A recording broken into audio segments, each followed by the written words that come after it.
going on, guys? Welcome back to the Lotad Lounge.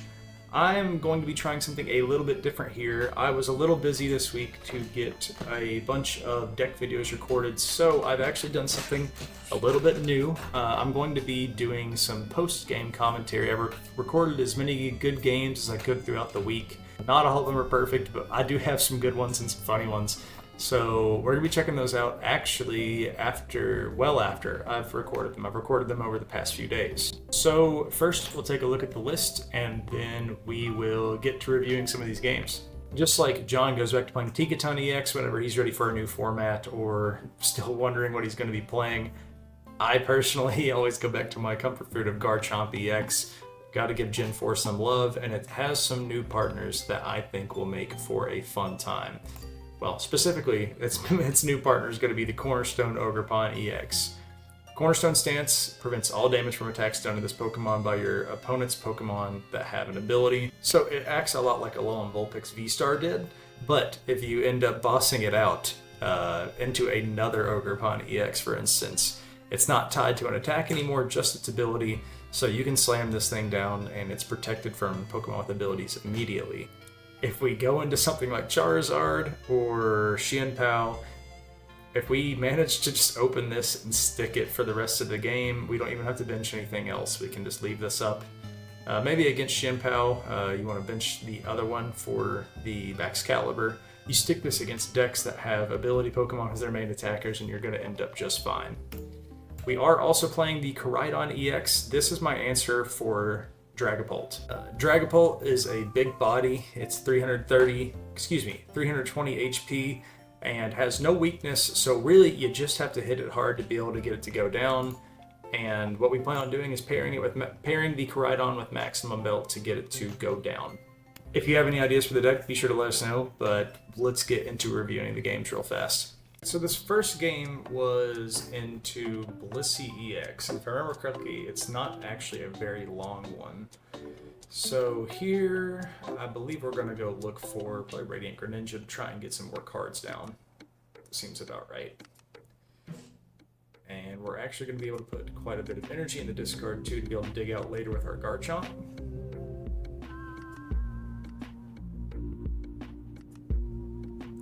Yeah, so while it's not a perfect setup, I do believe we end up getting into some good cards here. No, not so much. So we're really on top deck mode.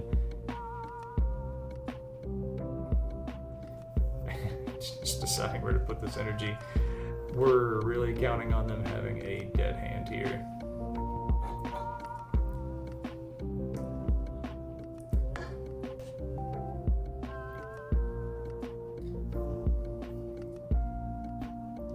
So the energy lotto is definitely interesting here.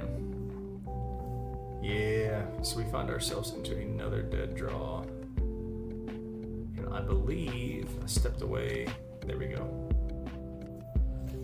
So concealed cards, yeah, more dead draws. So we're just going to buddy.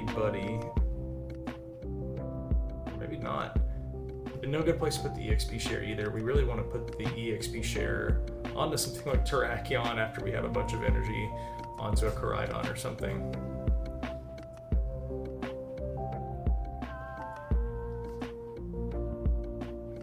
And the opponent really taking their time here.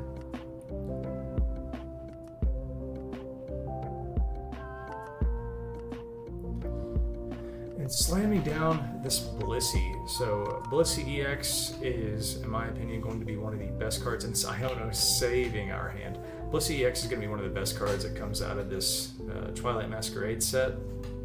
So it has the ability of Happy Switch. Once per turn, you can move a basic energy to it, like you're going to see them do here.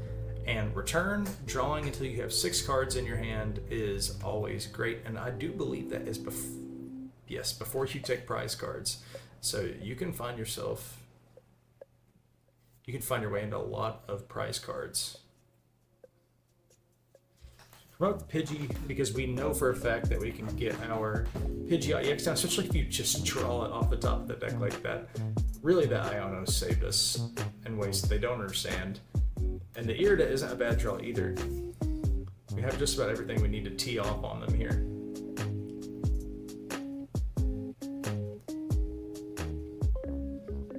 And if I'm not mistaken, I believe we should be looking for an Ogerpon at this point with as much... No, I did not misplay. I thought I did. So long as we go into an earthen vessel or at least the basic energy, then we can rare candy into our Garchomp here, get it powered up, and we should be searching for an Ogerpon Cornerstone. Absolutely. So once again, we get this thing stuck, which I don't know if they were thinking that maybe it hit for weakness. It actually does not hit for weakness. Demolish is not affected by resistance or weakness, but it's also not affected by any effects on your opponent's Pokemon. So you can actually punch through Mimikyus. If for some reason you're going into Gouging V-Star, it goes right through its ability, the effect of its attack as well. But they can start loading up quite a bit of damage onto our Pokemon with the Monkey Dories here. But if I'm not mistaken, I believe they call it quits into this thing. Yeah, they bring it up probably in hopes of knocking it out here, only to realize that it cannot be damaged by Pokemon with an ability. Yeah, that's right. They're going to load up what I believe to be 30 more onto this Ogerpon. Oh, I didn't know Happy Switch could go to other Pokemon. I thought it was just this Pokemon. That is so good. Being able to switch that dark energy between the Monkey Dories is also really good. And if I'm not mistaken, I think they realize what they've done and they scoop it up here. There we go. So you're gonna have to forgive me. We are going to watch this game like a couple of TikTok-loving Zoomers. This game is against control, and it goes for so long because our opponent slow plays the absolute tar out of us. We may actually end up having to speed it up to 2x speed to get through it in a decent amount of time. This game goes so long. There's only 2 recordings on this one video, and you saw how quick the last game was. This one goes for, I think, 48 minutes or something. I wanted to get more games in 2 nights ago, but this game stopped that. And it does look like the bird control with Chi-Yu to mill us, but we have a really, really good matchup into it.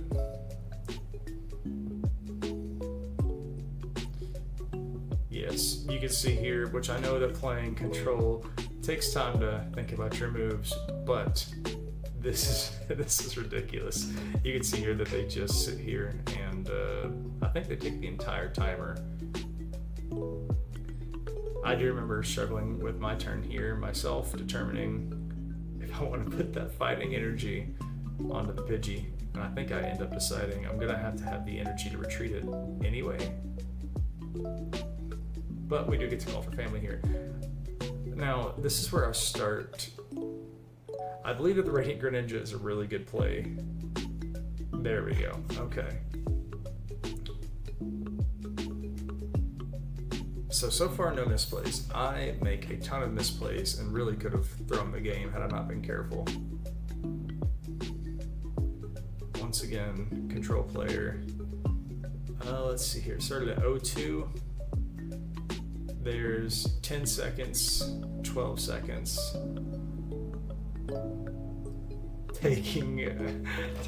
Once again, just waiting out the entire timer of their turn. At first, I thought that this was going to be a really easy one and done. Yes, so I make the decision to go for the bird here and at least get a turn started.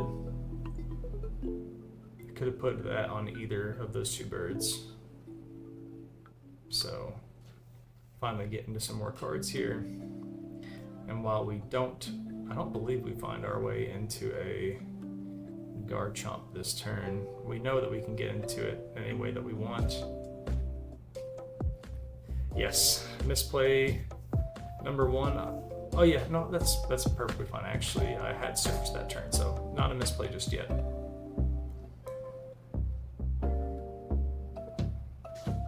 So here we go, waiting again. Yeah, me throwing up. Yeah, I believe that we're gonna go ahead and bump this up to ×2.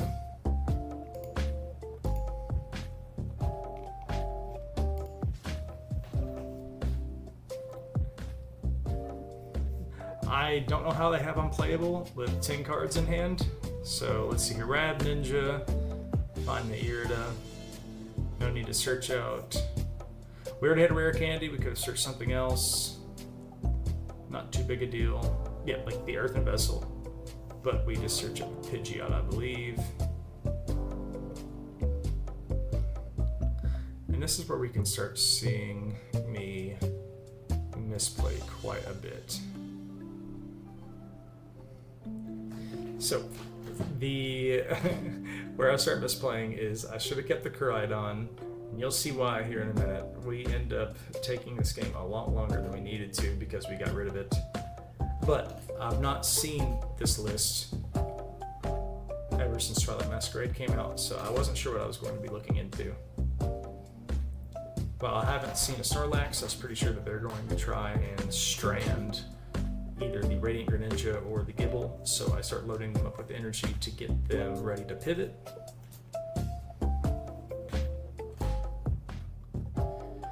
Oh man, remember we're on 2x speed, so they are taking their sweet time with each and every one of their plays, and I believe we're going to see that 22-minute timer make its way down to 4 minutes maybe? So yeah, just like I predicted, the counter catcher coming up to try and strand the Radiant Greninja or to get us just to waste our energies. And see here that they have now two Pokemon under 280 HP, 3 Pokemon under 280 HP that I could have just one-shot with the Koraidon, but I continue to misplay.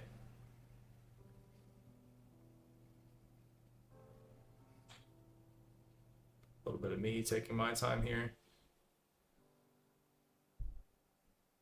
And while my timer is actually below the opponent's, I'd like to think, it's looking a little iffy. I'd like to think that I'm making more game actions a turn than they are. Especially considering they had an entire turn where they just passed. There we go, get the Garchomp up there. And once again, just begin loading up. I think them stranding the Pidgey here was not a good idea. I don't know if they ever found their way. They eventually found their way to a Pidgeot, but they took their sweet time getting there.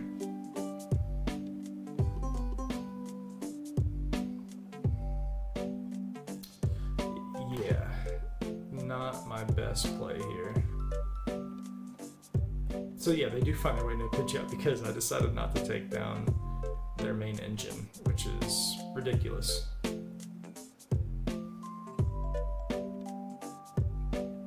And the amount of times that you're going to say, Jeremiah, attach an energy to the Gible and one-shot something off the bench with the Sonic Dive, I miss it. I miss it so much. So the Luxray coming up here. Instant charge return.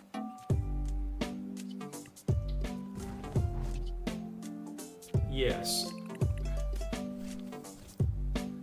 So from here, it looks like I should have gamed pretty handily, but they pull out. I didn't know that they were playing this card, so they're going to stall behind the Mimikyu for a little bit. I don't remember if I hit this with the Gible for a while. I believe I end up taking a knockout with the Gible. We're going to skip ahead here. So yeah, they get their Pidgeot out. And this is where the search gets interesting. They search the new Ursaluna EX, which effectively is Radiant Charizard on an EX body that I believe attacks for free if you have 5 prize cards taken. which they wait patiently for me to do.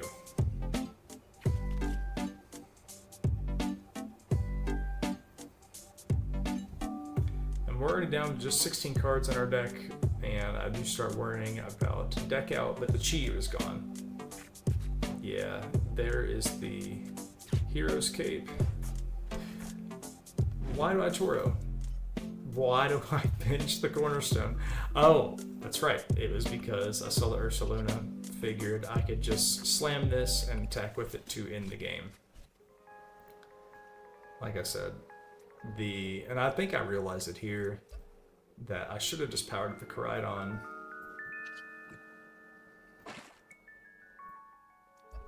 So we get that powered up, which, by the way, hits through Mimikyu.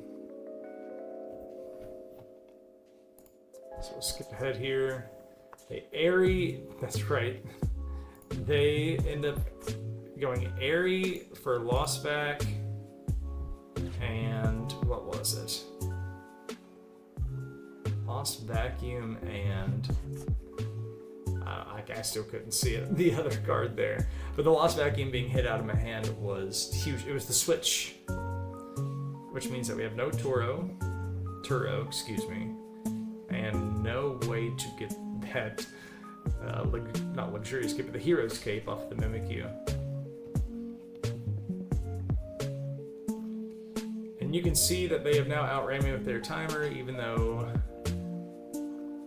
there's not a whole lot going on right now.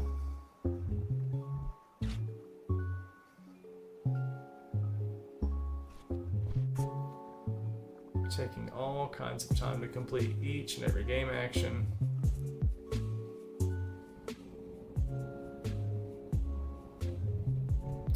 Yeah. So we began attacking with the Ogerpon. I don't believe we search anything out. Nope. We just attack with the Ogerpon and they Roseanne's back up. Which I did record this in Media Player. I do not have access to the discard piles. I believe in some of the games further down the line I end up remembering to check those more often. Countercatcher the Gible. Once again, we have pivots set up for each and every one. A rare candy for the Garchomp in play, and a rare candy for the Pidgeot. So we have pivots for anything that they would like to strand.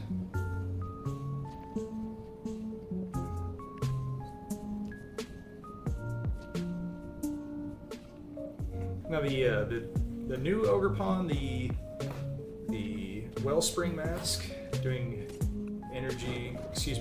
damage to the bench is interesting. They never use it here. Honestly, I don't know what it's in the control list for.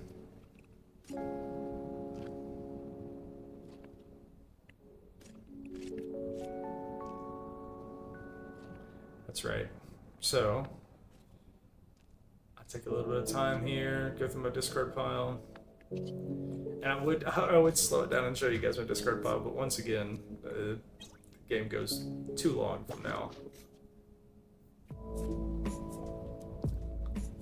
So it should be a pretty easy wrap up from here, but I had no clue what I was in for regarding this Ursaluna.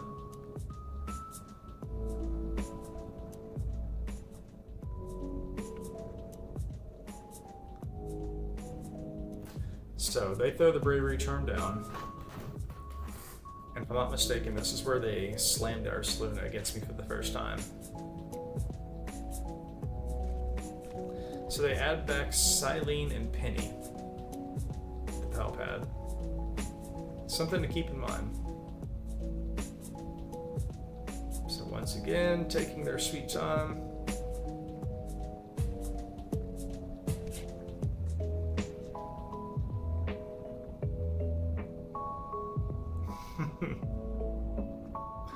That is absolutely ridiculous. Okay. And they just passed out even instant charge, even though they just added back those supporters.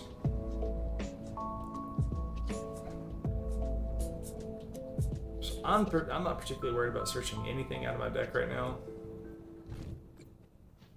So I just swing in with the Ogerpon.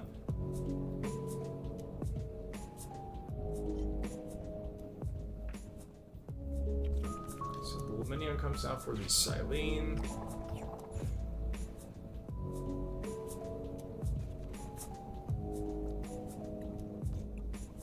And the Ursaluna comes down, which you're thinking, Jeremiah, that should be just fine. It has an ability. You're cool. And yes, it does attack for free now, so they're going to retreat out their own Ogerpon and canceling Cologne, our Cornerstone Ogerpon, to take away its ability. I don't know what else they're playing. I don't know what they're playing canceling Cologne for personally, but we top deck another one. I'm thinking, easy enough.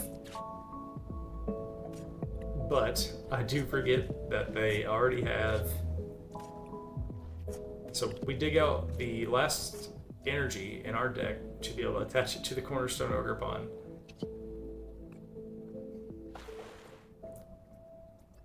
Maybe, you know, I was giving myself a hard time saying it was a misplay. The Ursaluna with a boss's orders actually could have one-shot the Koraidon.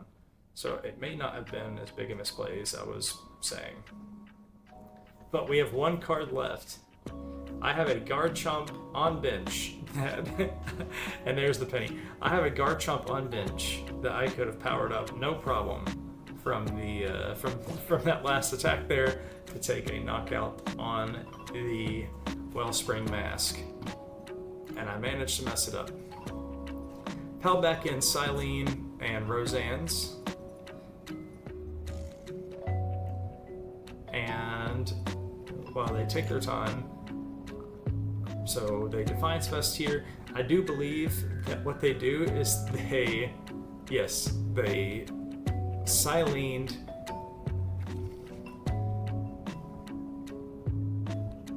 Yeah, they Silened their canceling Cologne back into the deck, or at least they're going to. We search out our own Max Belt, and me being a goober, no, I do not make the mistake of putting it in place for a V. Here it is. Silene. Silene hits the canceling Cologne and the counter catcher. So, once again, just in fear of me. Oh, no, and they don't slam down the Ursaluna just yet. So they have 7 cards left in deck. I do remember what they end up hitting here, so canceling Cologne into the Ursaluna, free retreat.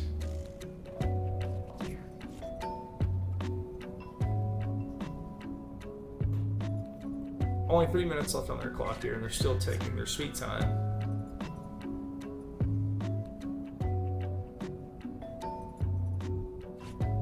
Ioing me down to 1 card, but I have a Pidgeot, so it's not like it hurts too bad.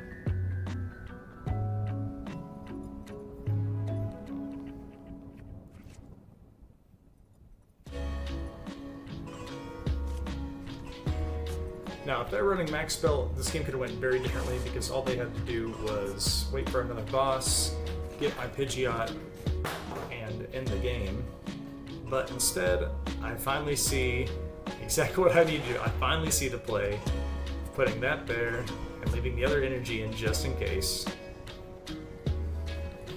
And with 2 minutes and 37 seconds on the clock, I think I get a little bit salted here from how much they slow played me. Yeah, kind of just waiting and waiting and waiting. I think they finally see that they do not have a win condition on board, because the only thing that they can promote would be the Rotom. And unless they found a way to strand a Pokemon, which I have everything ready to pivot, I am good to go ahead and take the knockout.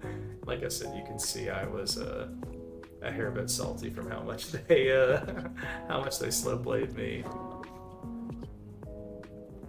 And having a little bit of fun at their expense here.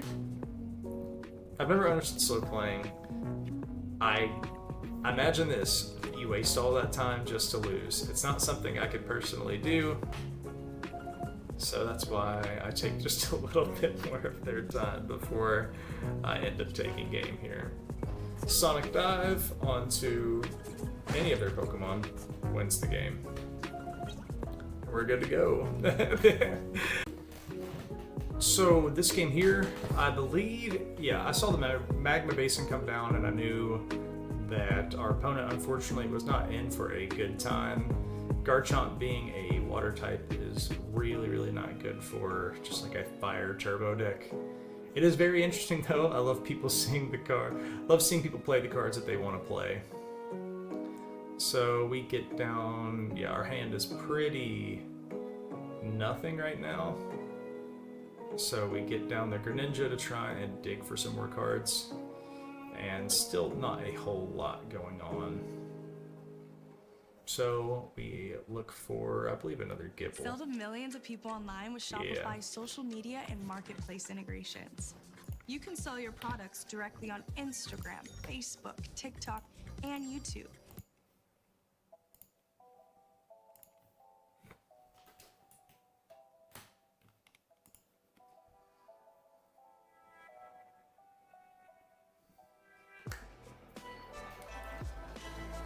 Retreating into the Gouging Fire here. I think they attached for turn though. I think that was where they misplayed. Oh, well, never mind. They find a Sada to get an energy onto it there.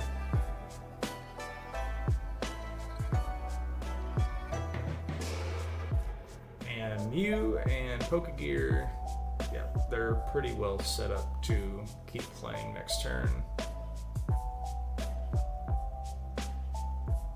Blast. And I believe Straw cracked off of this Greninja. Yeah. And we don't really, yeah, I did not make the misplay of finding another rare candy this time. And we know that we don't need the Terrakion from here. Really, we can just kind of plan on beating our opponent with our water types here, and I believe it ends up pretty quickly for them here.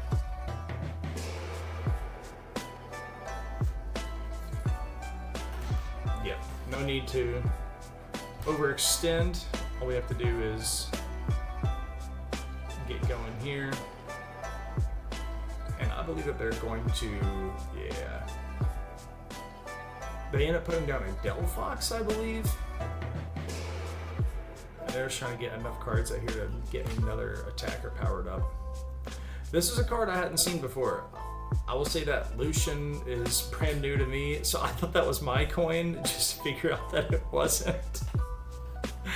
And they put me onto a pretty nothing hand. But we do have Radiant Greninja. Radiant Greninja, I just think the card will be crazy until it rotates. Between its crazy attack and just the consistency it provides, it's just too good of a card to be passed by.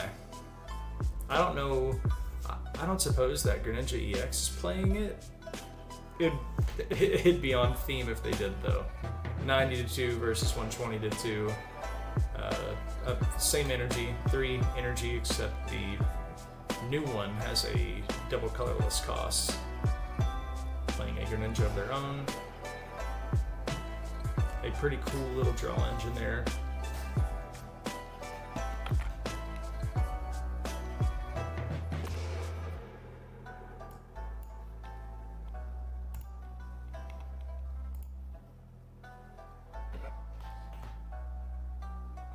And yeah, they begin working on getting this Delphox powered up, but they don't end up finding a way to get it into active. What do we do to get things tidied up here? I think we throw down the Koraidon. Yeah, we end up having a dead draw here, if I'm not mistaken. No, we find access to their Delphox back there on the bench, and we're able to get everything powered up pretty nicely as well. Yeah. And I believe we just put it on there for a pivot.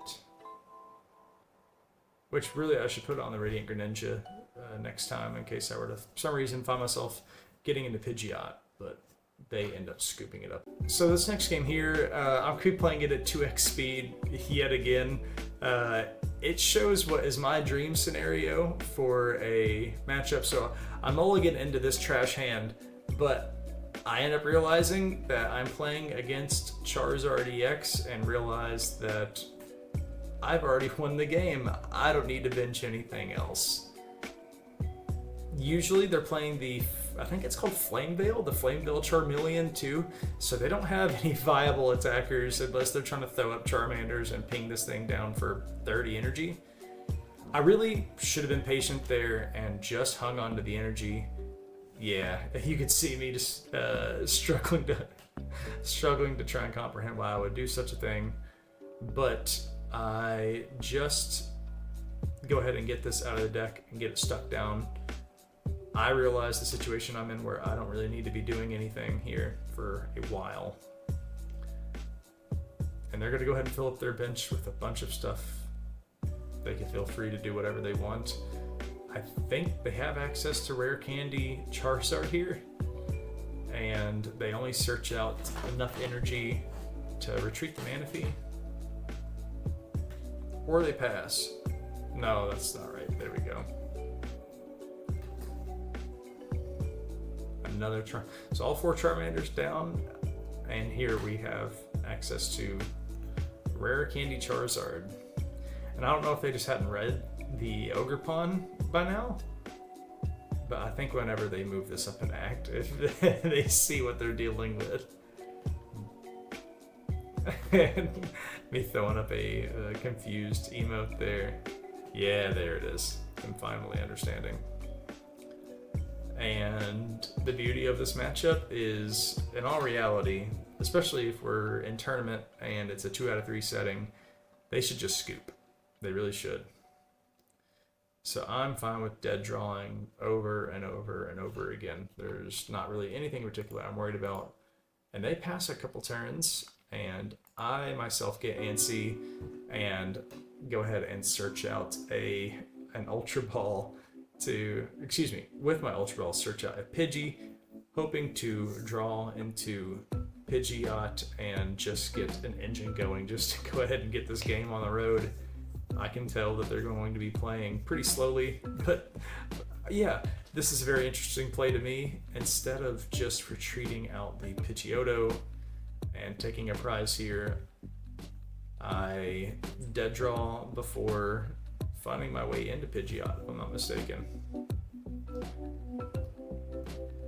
You can see that this is another interesting play to me here. I believe at this point they're already AFK, or they're obviously just stalling the timer here. There we go. Back to me here, and yep, and we find access to our Pidgeot. And we just play it good and safe here, promoting this and finding our way into a basic energy to go ahead and start putting a little bit of tempo on the game and taking prizes.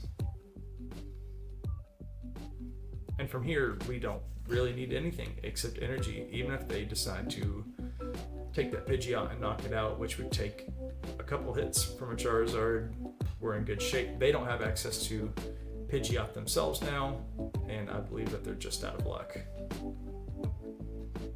Yeah, I think they see the writing on the wall. They pass another turn, I knock out another Charmander, and they slow play, and they slow play, until finally I get the win off of inactivity. And finally, we're on to a game against Dragapult EX, what I believe is going to be one of the best decks in the game. You can see here that I misplayed. I don't know if I may have gone too fast before I looked through my own discard pile here, but I had a basic fighting energy in hand that I Greninja'd away instead of my fire energy there, and it keeps me from being able to attack. And I dead draw into dead draw, and they follow suit. and we go back and forth dead drawing over and over and over against each other. And it's all my fault. If I had not misplayed, I could have easily attacked the following turn, got the Koraidon powered up, possibly got into something like the Pidgeot EX, and it would have been a much, much better game. But I continued to dead draw. I think I put down, yeah, just because I plan on losing this Pidgey here, just begging for a relevant draw. And Psychosis, I believe, is the name there. Psychosis 420. Absolutely no offense to you, but you're gonna see that even if you pile up this deck, polite way to say it would be suboptimally, you can still pull off some pretty gnarly stuff. So yeah, they find their way into absolutely everything that they need to get Dragapult up and going. And you can see here that they boss up the Koraidon off the bench instead of just knocking out my Pidgey. And they do this weird spread of damage here instead of just getting the other Pidgey ready to knock out. Well, I suppose they can do it anyway, but or maybe even just putting a few more damage onto the Gible here. But so we draw the professors with a Garchomp and a Pidgeot in hand, and we're just looking to thin the deck here. So we put down this guy, and we have one more chance at it, so we discard the fire energy, and we are too little too late, and we concede. That is going to do it for the video, guys. I really appreciate you guys tuning in. I'm sorry if I wasn't as high energy as I might be, or as enthusiastic as John. It has been a long few weeks working pretty far out of town and getting home pretty late. Matter of fact, it's 10:30 as I'm finishing recording this before I'm going to get to editing. We have some release week videos coming up. We also always have sealed content coming out for you guys as well. I am going to be trying to get a video together for Bennett. Bennett, I'm back. I believe that Bennett is going to end up being my deck for this format with a poison package. And I know that everyone has some really cool ideas for Twilight Masquerade. I'm not going to pull up the receipts, but John said he's playing meta this format. So be looking out for John to go to the dark side and post some meta deck videos hopefully soon as well. Once again, if you made it this far, I really appreciate you watching. If you like this new format, or if you prefer the old one, either way, please be sure to let me know down in the comments. Jeremiah for the Low Chat Lounge. Y'all have a good night.